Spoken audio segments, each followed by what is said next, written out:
Jeg vil gerne kunne dokumentere en aktion, der er i gang. Jeg vil gerne kunne dokumentere, hvis der er nogen, der gør noget forkert. Jeg vil gerne dokumentere mennesker bare generelt.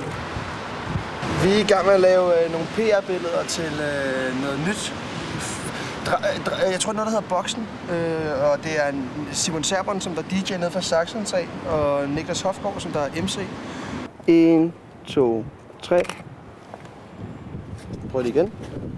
1, 2, 3.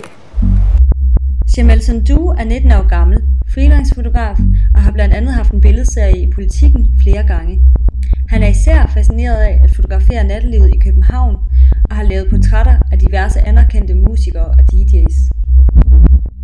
Jeg er ordblind, så for mig er billeder alt. Altså, jeg gider ikke at sidde og læse en bog. Jeg kan bedre finde ud af, hvad det er, der egentlig skete, hvis der er et billede for det sted, i stedet for at stå og læse en anden artikel.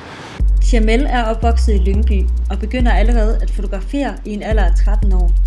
Han finder hurtigt ud af, at han har et talent som fotograf og flytter til Nørrebro, hvor han begynder at fotografere nattelivet i København.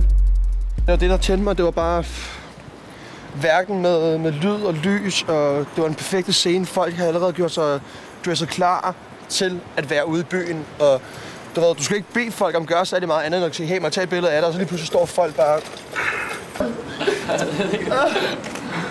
Altså, vi bruger generelt Jamel, fordi vi har mødt ham ude i nattelivet, hvor vi er ude og spille musik til nogle fester, hvor han bare har været der. Og så har vi snakket med ham og blevet gode venner med ham. Og så er det bare... Det er ikke en deal, vi har, men jeg vil i hvert fald først og fremmest at bruge ham frem for andre. Kom op igen. Når man ser 2 år tilbage, så vil jeg sige det sådan her. Det var det, der gjorde, at jeg ikke endte som en eller anden bum, som alle mulige andre ude fra de forskellige subkulturer af, som der ikke har en skid at lave, og som går rundt og drikker sig stiv og ryger sig skæv. Det har reddet mig væk fra dårlige venner og kommet ind til nogle gode venner. Det har sørget for, at jeg har fået skabt mig en mulighed for en karriere. Altså, jeg har ikke nogen fucking uddannelse, jeg har ingenting, så for mig er det bare...